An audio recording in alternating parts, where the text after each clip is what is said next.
Hello guys, হ্যাঁ তোমরা ঠিকই বলো, আমার মা সারাক্ষণ আমাকে ধরে ধরে মারে আর আমাকে সারাদিন আলু পটলের তরকারি খাওয়ায়।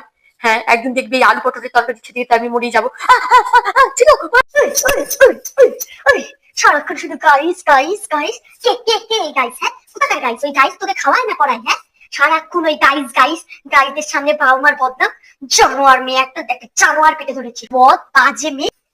তো তো কি করবে ওরা? বলবে না? ওরা তো সারাক্ষণ দেখছে না, ওরা তো কমেন্টে সারাক্ষণ লেখে যে তোর মা তো ধরে ধরে মারে, এসব তো লেখে না সারাক্ষণ, ওরা তো দেখতে পায় না। তোর মারবে না তো কি করবে? হ্যাঁ, তোর মারবে না তো কি করবে? আমি সারাক্ষণ, ও আমি সারাক্ষণ আলু পটলের তরকারি খাওয়াই না?